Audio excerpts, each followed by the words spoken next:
Çince konuşan siber korsanların sahte Birleşmiş Milletler belgeleri kullanarak Uygurları hedef aldığı belirtildi.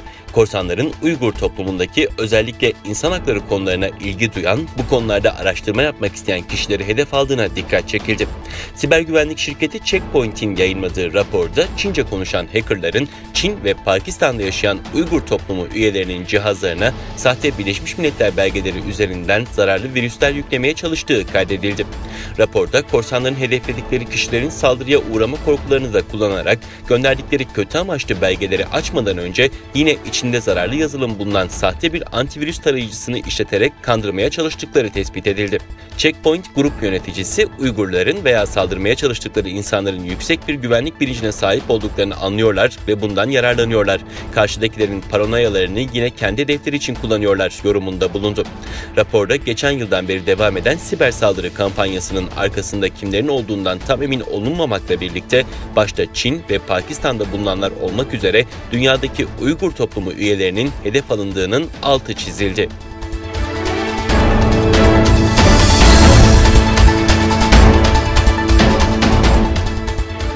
Alman medyasına göre Çin'in Doğu Türkistan hakkındaki sahte propagandasının Batı'da pek bir etkisi olmayabilir. Ancak Afrika ve Latin Amerika'da çok etkili olabilirdi. Alman televizyon kanalı Today's Germany haber sitesi 26 Mayıs'ta kötülük ve güçlü propaganda başlığıyla bir makale yayınladı. Makaleye göre Çin'in Doğu Türkistan'daki baskıcı politikalarına yönelik eleştiriler tüm dünyada yayılsa da Çin, uluslararası toplumun Doğu Türkistan hakkında bağımsız bir soruşturma talep etmesine izin vermedi. Aynı zamanda uydurma videolar ve makaleler yayınlayarak Doğu Türkistan hakkındaki sahte propagandayı yoğunlaştırdı. Çin ayrıca Alman parlamentosunun İnsan Hakları Komisyonu üyeleri de dahil olmak üzere batılı politikacılara, Batı'nın Çin'in diğer etnik gruplara yönelik politikalarına yönelik eleştirilerini şiddetle reddettiğini ve tüm bu eleştirilerin yanlış olduğunu belirten bir mektup gönderdi.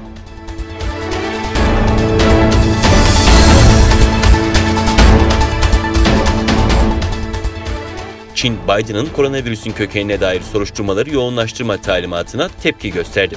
Çin Dışişleri Bakanlığı sözcüsü Pekin'de düzenlediği basın toplantısında ABD Başkanı Joe Biden'ın Dünya Sağlık Örgütü bilim heyetinin Çin'de yaptığı araştırmayı yok sayarak yeniden soruşturma talimatı vermesini eleştirdi. Sözcü, talimatın siyasi bir taktik olduğunu ve Washington'ın böyle yaparak virüsün yayılmasındaki kendi sorumluluğunu örtmeye çalıştığını savundu. ABD Başkanı Biden, istihbarat kuruluşlarına verdiği talimatta ilk kez 2019 sonunda Çin'in Wuhan kentinde tespit edilen koronavirüsün kökenlerini araştırmak üzere çalışmalarını yoğunlaştırmaları ve 90 gün içinde sonuçlandırmaları talimatını vermişti. Biden, virüsün kökeni konusunda hayvandan bulaşma dışında laboratuvardan sızma olasılığının da değerlendirilmesini istemişti.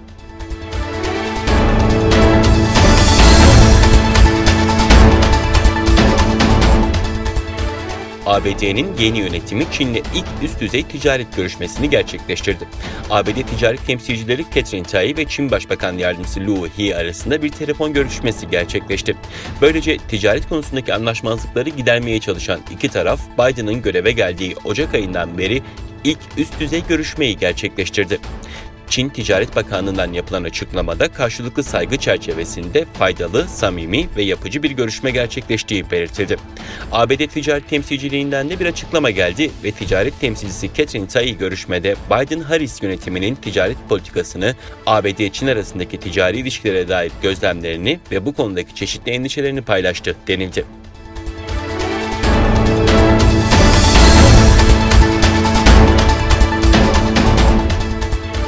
Tesla araçlarının topladığı verileri yerel olarak depolamak ve işlemek için Çin'de bir veri merkezi kurdu. ABD'li elektrikli araç üreticisi Tesla, Çinli yetkililerin askeri ve kamu kurumlarında çalışanlara güvenlik sebebiyle bu marka araçlarını iş yerlerine park etmesini yasaklamasının ardından ülkede bir veri merkezi kurduğunu açıkladı. Merkezde kullanıcılardan toplanan verileri depolayacağını belirten Tesla, güvenliğe dikkat etme sözü de verdi. Tesla araç kameralarından toplanan verilerin ABD ile paylaşılmasından endişe duyan Çin, güvenlik sebebiyle askeri kurumlar ve kamu kurumlarında çalışan kişilerin Tesla araçlarını iş yerlerine park etmesini yasaklamıştı. Tesla her 4 arabasından birini Çin'de satıyor.